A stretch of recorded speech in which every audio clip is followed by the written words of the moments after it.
میری امت پہ تو 2 فرض ہوئی تھی، انہوں نے وہ بھی نہیں پڑھی تھی، آپ کی امت 5 کیسے پڑھے گی؟ انہوں نے چونکہ تجربہ کیا تھا، وہ اپنے تجربے کی بنیاد پہ بول رہے تھے۔ بنو اسرائیل پہ 2 نمازیں فرض تھی، فجر کی 2 رکعت، عصر کی 2 رکعت، بس۔ باقی نفل کو جتنے مرضی پڑھے 2 نماز، اور اس میں رکوع کوئی نہیں تھا، اللہ اکبر سیدھا سجدے میں، اور اس میں تلاوت کوئی نہیں تھی، جو کہ اپنی کتاب تو یاد ہی نہیں کر سکتے تھے۔ تورات، زبور، انجیل نے مٹ جانا تھا تو اللہ نے اس کا نظام ایسا بنایا کہ اس کو یاد کو نہیں کر سکتا تھا، تو لہٰذا ان کی نماز میں تسبیح ہوتی تھی، سبحان اللہ سبحان اللہ سبحان اللہ، جو بھی ان کی زبان میں تھا، الحمدللہ، اللہ اکبر، وہ تسبیح پڑھتے رہتے تھے اور پھر سیدھے سجدے میں چلے جاتے تھے۔ اللہ تعالیٰ نے ہماری نماز کو مزین کیا قرآن کی تلاوت کے ساتھ۔ قرآن کو باقی رکھنا تھا تو اس کے حافظ پیدا فرما دیے۔ دنیا میں واحد کتاب ہے جو بن سمجھے یاد کی جاتی ہے، بن سمجھے یاد کرائی جاتی ہے۔ یاد کرنے والا بچہ ہے پاکستانی جس کو پتہ نہیں میں کیا یاد کر رہا ہوں، یاد کرانے والا استاد قاری ہے جس نے عربی کو نہیں پڑھا، اسے کچھ پتہ نہیں میں کیا یاد کرا رہا ہوں، اور اس کی تنخواہ اتنی تھوڑی ہے کہ وہ بیمار ہو جائے تو نزلے کی دوا بھی اپنی تنخواہ میں سے نہیں لے سکتا۔ اس کے بچے کی شادی ہو تو اپنی تنخواہ میں 1 جوڑا کپڑے لے کر اپنی بیٹی کو نہیں دے سکتا۔ اتنی قلیل تنخواہ کے ساتھ وہ اپنے آپ کو چٹائی کے ساتھ سی کر بیٹھا ہوا ہے، اور ساری زندگی اس کی ایک کمرے میں گزر جاتی ہے، درسگاہ سے گھر، گھر سے درسگاہ۔ اتنی بڑی مشقت پر اس کو کس نے آمادہ کیا ہے؟ یہ آسمان کا غیبی نظام ہے جس نے قلوب کو مسخر کر دیا ہے، اور ایک طبقہ یاد کر رہا ہے، دوسرا یاد کرا رہا ہے۔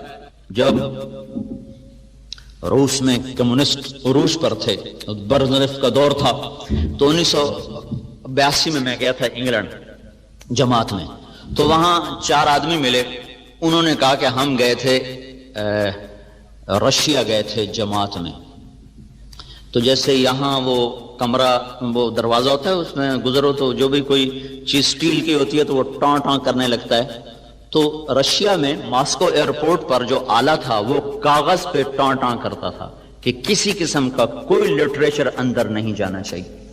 کہ ایک ملائیشین ساتھ تھا ہمارے، اس کو وہ آلہ لگائیں تو وہ آلہ بولے، تو اس کے کرتا دیکھا، شلوار دیکھی، کچھ بھی نہیں، انہوں نے اس کے کپڑے اتروا دیے، کچھ بھی نہیں۔ آخر جب وہ انہوں نے جرابیں اترائیں تو جراب کے اندر ایک کاغذ کہیں سے پھنسا ہوا تھا جس پر وہ آلہ ٹاں ٹاں ٹاں کر رہا تھا۔ اس قدر سختی۔ لیکن میرے رب کا نظام کیا ہے کہ ہم ایک جگہ تھے تو ایک بچے نے ہمارا بازو پکڑا، پہلے اس نے دائیں بائیں دیکھا، کوئی ہے تو نہیں، کوئی نہیں تھا، تو اس نے بازو پکڑا اور لے کے کمرے میں گیا اور دروازے بند کر کے کنڈیاں لگا کے میرے سامنے بیٹھ کر قرآن پڑھنا شروع کر دی زبانی، اور پھر مجھ سے کہنے لگا اشارے میں کہ تو بھی سنا، تو میں کہ مجھے تو آتا نہیں، وہی 10 صورتیں آتی ہیں۔ تو کہنے لگے پھر ہم نے وہاں پوچھا کہ آپ لوگوں نے قرآن کو کیسے باقی رکھا؟ تو انہوں نے کہا کہ جب ہم پر یہ ہوا 1917 میں لینن میں اسٹالن مرا ہے، 1917 سے 1953 تک 1 کروڑ انسان ذبح ہوا، اور اس میں اکثر مسلمان تھے۔ تو کہنے لگے ہم تہ خانوں میں چلے گئے اور اپنے بچوں کو زبانی یاد کرایا، زبان سے زبان، سینے سے سینہ، سب کچھ مٹا دیا، مسجدیں بند کر دیں، مدرسے بند کر دیے، پر قرآن پھر بھی زندہ رہا۔ تو اللہ تعالیٰ نے ہمیں نماز عطا فرمائی جس میں قرآن کی تلاوت ہے۔ اب جتنی مرضی لمبی نماز ہو، اگر قرآن سے ذرا بھی ذوق ہو تو طبیعت تنگ نہ پڑے گی۔ عبد الرحمن تیمی فرماتے ہیں میں حرم میں بیٹھا تھا مکے میں، عثمان رضی اللہ تعالیٰ عنہ تشریف لائے، امیر المومنین تھے اس وقت، حج کا موسم، وہ آئے، ان کے داڑھی سے وضو کا پانی ٹپک رہا تھا، ہاتھ میں جوتا تھا، ایک طرف جوتا رکھا اور میرے برابر نیت باندھ کے کھڑے ہو گئے، اللہ اکبر۔ کہنے لگے مجھے جستجو ہو گئی، دیکھو کیا پڑھیں، تو انہوں نے الف لام میم سے شروع کر دیا۔ پہلی رکعت الف لام میم، سورت بقرہ گئی، آل عمران گئی، نساء گئی، مائدہ گئی، چلتے چلتے میں نے کہا یہ کہاں جا کے رکوع کریں گے؟ والناس پہ جا کے رکوع کیا، ایک رکعت میں سارا ہی قرآن پڑھ دی۔ دوسری رکعت کے لیے بھی کچھ نہیں بچا کے رکھا، ایک رکعت میں سارا قرآن۔ جب تھوڑا سا جی لگ جائے تو پھر نماز ایک مرغوب ترین عمل بن جاتا ہے۔ جب نماز کا وقت ہوتا تو ہمارے نبی فرماتے بلال ارحنا بہا، ارے اذان دے، مجھے راحت پہنچا، مجھے راحت پہنچا۔ جعلت قرۃ عینی فی الصلاۃ، میری آنکھوں کی ٹھنڈک ہے نماز۔ عربی زبان میں جب لذت اپنے انتہا پر پہنچے تو اسے قرۃ العین سے تعبیر کیا جاتا ہے. تو آپ نے فرمایا میری آنکھوں کی ٹھنڈک نماز ہے. اتنا لمبا سجدہ فرماتے تھے تہجد میں کہ عائشہ رضی اللہ تعالیٰ عنہ متعدد دفعہ سوچ میں پڑ جاتی کہیں انتقال تو نہیں ہو گیا, کہیں وصال تو نہیں ہو گیا. اتنا لمبا قیام فرماتے تھے کہ پنڈلیاں سوج کر پھٹ جاتی تھیں اور ان میں سے خون بہنا شروع ہو جاتا تھا. چلو ہم اتنے لمبے سجدے دیں پر اذان پر ایوب ریسرچ بند تو ہو جائے, کلرک سے لے کر پی ایچ ڈی تک سارے نماز کے لیے مسجد میں موجود ہوں کہ یا اللہ بس تیرے در پر آ گئے, حاضر ہیں. یہ نماز ایک بہت بڑا عمل ہے جو انسانیت کو صراط مستقیم پر لاتا ہے. جتنی نماز میں طاقت پیدا ہو جاتی ہے اتنا ہی اس کے زندگی درست ہونا شروع ہو جاتی ہے. بیمار بیج کا پودا بھی تو بیمار ہی نکلتا ہے, صحت مند بیج کا پودا بھی صحت مند ہوتا ہے. نمازیوں کی 5 قسمیں ہیں, ابن القیم رحمۃ اللہ علیہ نے لکھی ہیں. ایک نمازی وہ ہے جو پڑھتا بھی ہے چھوڑتا بھی ہے, 3 بھی پڑھ لیتا ہے, 5 بھی پڑھ لیتا ہے, 2 بھی پڑھ لیتا ہے, ساری چھوڑ دیتا ہے, ساری پڑھ لیتا ہے. نہ اس کو بے نمازی کہہ سکتے ہیں نہ اس کو پکا نمازی کہہ سکتے ہیں. اس کو جہنم میں پھینکا جائے گا. یہ متہاون ہے, متہاون. فویل للمصلین الذین هم عن صلاتهم ساہون. ویل ہے ان نمازیوں کے لیے, لفظ نمازی آیا ہے تو بے نمازی اس سے مراد نہیں ہے. کون سے نمازی؟ جو اپنی نماز سے غافل ہیں, پڑھی پڑھی نہ پڑھی نہ پڑھی, آگے کر دی پیچھے کر دی, قضا کر دی, سفر میں ہیں جی کوئی نہیں گھر جاتے کٹھی پڑھ لیں گے. اس قسم کے جو نماز کے ساتھ اونچ نیچ ہوتی ہے ان کے لیے ویل ہے. ویل, ویل کیا بلا ہے؟ ایک ترجمہ تو ہے بربادی اور ایک ترجمہ ہے یہ ایک وادی ہے جس وادی کا ایک ایک بچھو خچر کے برابر بڑا ہے. جو ایک دفعہ ڈستا ہے تو 40 سال تک آدمی اس سے تڑپتا رہتا ہے. تو ایک تو وہ ہیں جو کبھی پڑھ لیتے ہیں کبھی چھوڑ دیتے ہیں, مرضی کے ہیں, تو ان کو بے نمازی والی پکڑ تو نہیں ہوگی لیکن جائیں گے یہ بھی آگ میں. اس شخص کی نماز اس کی زندگی کو نہیں بدلے گی.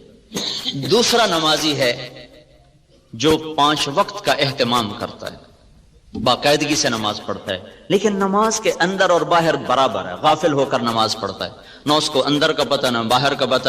جس غفلت کے ساتھ وہ فائل پہ بیٹھا تھا اسی غفلت کے ساتھ وہ صف میں کھڑا ہوتا ہے. جس بے دھیانی کے ساتھ وہ گھر سے نکلا تھا اسی بے دھیانی کے ساتھ وہ نماز میں کھڑا ہوتا ہے لیکن پڑھتا 5 وقت ہے. یہ معاقب ہے, معاقب. یہ نماز کے چھوڑنے یا غفلت کی وجہ سے جو پکڑ ہے اس میں نہیں آئے گا لیکن اس کی ڈانٹ ڈپٹ ہوگی, تنبیہ ہوگی. معاقب. اس کی نماز بھی اس کی زندگی پر اثر انداز نہیں ہوگی. اس میں وہ جواب آ گیا ہے جو نماز پڑھ کے بھی لوگ رشوت لیتے ہیں, نماز پڑھ کے بھی لوگ گالیاں دیتے ہیں, نماز پڑھ کے بھی لوگ یہ کرتے ہیں. ایسی نماز کا کیا فائدہ؟ یہ بات تو غلط ہے, نہیں ملے گی. گالی دینے کی سزا ملے گی, نماز نہ پڑھنے کی سزا ملے گی. یہ اس سے بدرجہ بہتر ہے جو گالیاں بھی دیتا ہے نماز بھی نہیں پڑھتا. 2 جرم ہو گئے. جو رشوت بھی لیتا ہے نماز بھی نہیں پڑھتا, اس کے 2 جرم ہو گئے. قرآن کا دستور ہے فَمَن يَعْمَلْ مِثْقَالَ ذَرَّةٍ خَيْرًا يَرَهُ وَمَن يَعْمَلْ مِثْقَالَ ذَرَّةٍ شَرًّا يَرَهُ. رائی کے برابر اچھائی کر لو تو اس کا اجر ملے گا, رائی کے برابر برائی کر لو تو اس کی سزا ملے گی. اب اس میں سے اللہ جس کو چاہے معاف کر دے. تو یہ ایک ہمارے ہاں بات چلی, کیا فائدہ جی ایسی نماز کا, کیا فائدہ ایسی نماز, ایسے حج کا کیا فائدہ, ایسے روزے کا کیا فائدہ, سارا دن ہیرا پھیری کرتے ہیں, ایسے روزے کا کیا فائدہ. اس روزے کا اتنا فائدہ ہے کہ نہ پڑھنے نہ رکھنے کی سزا نہیں ملے گی. یہ فائدہ ہے. یہ کوئی تھوڑا فائدہ نہیں, بہت عظیم فائدہ ہے, بہت بڑا فائدہ ہے.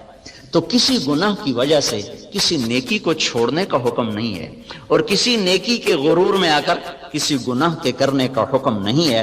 افراط و تفرید سے بچ کر چلنے کا نام اسلام ہے. کسی نمازی سے کوئی غلطی ہو جائے, تیری نماز کا کیا فائدہ. کوئی داڑھی والا غلطی کر لے تو داڑھی رکھ کے جھوٹ بولتا ہے, تو میں کہتا ہوں داڑھی منڈانے سے پھر جھوٹ بولنا حلال ہو جاتا. وہ ساڑھی تا جی خیر ہے تسی داڑھی رکھ کے جھوٹ بولی جاندے, کیوں تیرا کلمہ میرا کوئی وکھرا ہے.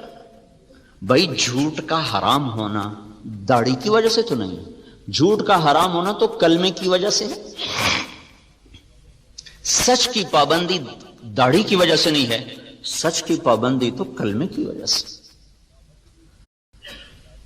عدل و انصاف کا تقاضا کلمے کی وجہ سے ہے نا کہ داڑھی کی وجہ سے. ان کا جی داڑھی رکھ کے گناہ کریں پھر بڑی بری بات ہے. تو میں نے کہا کلمہ پڑھ کے جو گناہ کرتے ہو وہ بری بات نہیں. شرم و حیا کے تقاضے کلمے کے ساتھ متعلق ہے. شرم و حیا کا جوڑ کلمے کے ساتھ، اور جتنے بھی حلال و حرام کے ترازو ہیں وہ کلمے کے ساتھ ہیں.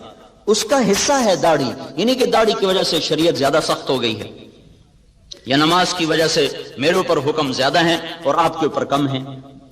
داڑھی رکھنے کی وجہ سے میرے اوپر سچ بولنا فرض عین ہو گیا اور نہ رکھنے کی وجہ سے میرے لیے حلال ہو گیا. یہ بات تو نہیں ہے.